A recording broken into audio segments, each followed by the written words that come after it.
This is from a July 1st, 2003 interview conducted by Michael Brownlow with Bobby Hargis.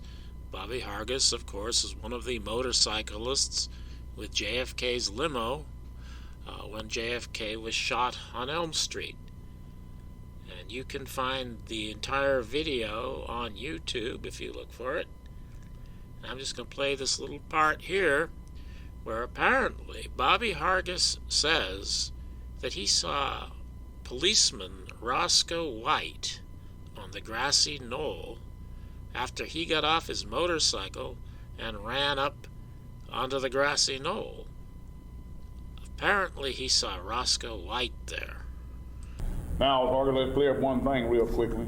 When you got up to the Grassy Knoll up by the little retainer wall and you looked over and you said you saw some people. Now, as the years that went by, Hargis, especially since 1974, a man who I knew as he was being a police officer, I met him the year he was died. Some people say he was killed or murdered. I don't know.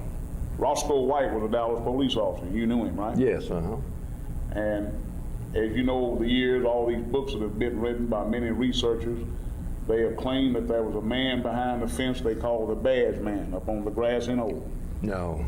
And they say that he shot the president, and a lot of them said it was Roscoe White. Now, as hard as being one of the few people to know that Roscoe White was on the Grassy Knoll, when you saw him, what was he doing? Roscoe White was doing like I was doing, looking for someone who was the shot. He couldn't tell just like I couldn't.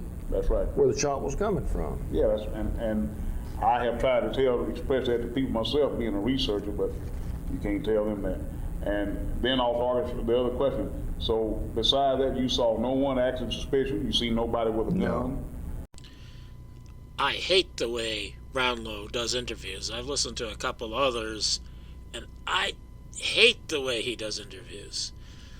I wish he would just let the person talk and then ask some specific questions to clarify things. But anyway, he's got the interview. It was with Bobby Hargis, and Hargis is saying that he saw Roscoe White on the Grassy Knoll at the time of the assassination. And I find this to be extraordinary because Roscoe White wasn't supposed to be there. He wasn't assigned there. In fact, Roscoe at the time was in training. He hadn't even gone through the academy yet. So why is Roscoe White on the Grassy Knoll, if he really is, if this is true? Now I'm going to do a quick review of the relevant part of Roscoe's career when he entered the Marine Corps, or just before he entered the Marine Corps. In May 1956, Roscoe White moved to Fort Worth, where he was working for Corvair Incorporated, a defense contractor. And on July 28th, without having another job lined up, Roscoe quit Corvair, and Corvair said he was eligible for rehire, and he has no job, apparently, for the summer of 1956. And also, he did not, in his application to the Dallas Police Department, he didn't mention this job with Corvair. That's the only one he left out. And then in February, Roscoe joined the Marine Corps. Well, we have this interesting coincidence. Lee Harvey Oswald moved to Fort Worth in the same month that Roscoe quit working for Corvair, and Lee Harvey Oswald didn't have a job either. So we have this odd coincidence where during the summer of 1956, both Roscoe and Oswald are in Fort Worth and both are unemployed. And then, of course, Oswald enlisted in the Marine Corps on October 24th, before Roscoe did shortly afterwards. And then both of them, Roscoe and Oswald, were in Subic Bay when Martin Schrand was killed. Technically, Roscoe was assigned to Subic Bay, and Oswald was on QB Point, but they're both in the same bay. It's just there are different locations in the bay. And though there's some controversy about whether or not there was actually a U-2 plane in the hangar on this day. That was never resolved, I don't think. But there is reason to believe there was a U-2 in the hangar on the day that Martin Strand was killed, and both Roscoe White and Oswald were in the neighborhood, even though we don't know exactly where they were. Now, of course, Oswald got out of the Marine Corps and went to Russia, but Roscoe re-enlisted, and then he, as Oswald did, got a hardship discharge on December 4th, 1962, and 8 days later he applied to the Dallas Police Department for employment. Now, he was not interviewed at that time, and he was not hired until October 7th, but I think it's interesting that almost immediately after getting out of the Marine Corps, Roscoe applies to be a Dallas police officer. And at the time of the assassination, Roscoe hadn't even begun his training. He began working for the police department on October 7th, but he didn't begin his training until December 4th.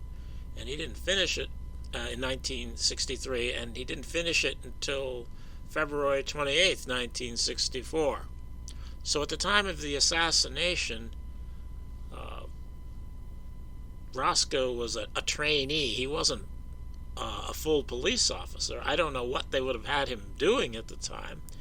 I've read that they accompany other officers on radio patrol when they're in training, or maybe before they go to the academy here.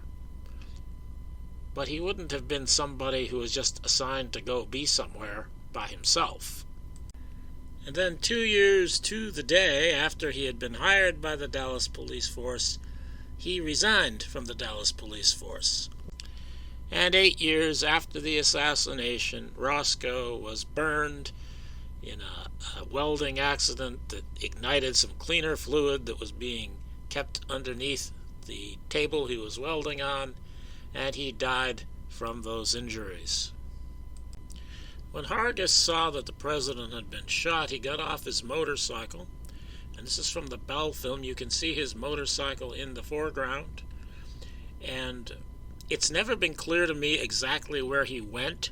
He told the Warren Commission that he got on a wall so he could get a good view. The interviewer here, Mr. Brownlow, seems to be telling Hargis that he got on the little retainer wall, which I think would have to be the Black Dog Man wall. Even though when he's running in the film, he doesn't seem to be coming back from there. I don't know where else he could have gone. And in a later interview, I heard Hargis say he went up to the overpass, and we have a picture of Clyde Haygood up there. So it's kind of confusing where exactly Bobby Hargis went. I don't think he went up to the overpass. But in this interview, it seems to be said that he went up to the Black Dog Man wall there. And in the photography, we only see him when he's coming back to his motorcycle. So there's no photography showing where he went, from what vantage he may have seen Roscoe White, if he did see Roscoe White. It would seem to make sense that it would have to be Black Dog Man wall, and from there he probably could see into the parking lot and the railroad yards beyond. But I don't know what to think of this.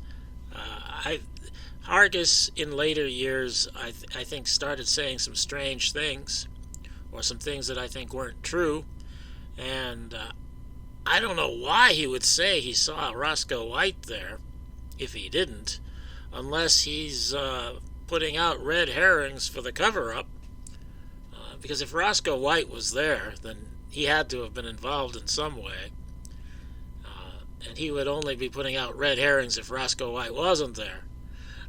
I don't know what to think of it, but if Roscoe White was there, that would be very interesting. I wish Hargis had been questioned about this by somebody in a more professional manner, or at least if he had been questioned, that interview should have been, a record should have been made of it so we could see it. But this interview with Brownlow I find to be very very frustrating that this is not, these issues are not clarified. Roscoe White was a Dallas police officer. You knew him, right? Yes, uh-huh. And as you know, over the years, all these books that have been written by many researchers, they have claimed that there was a man behind the fence they call the badge man up on the Grassy Knoll. No. And they say that he shot the president, and a lot of them said it was Roscoe White. Now, as far as being one of the few people to know that Roscoe White was on the Grassy Knoll, when you saw him, what was he doing? Roscoe White was doing like I was doing, looking for someone who was shot. He couldn't tell just like I couldn't. That's right. Where the shot was coming from. Yeah, and I have tried to express that to people myself, being a researcher, but you can't tell them that.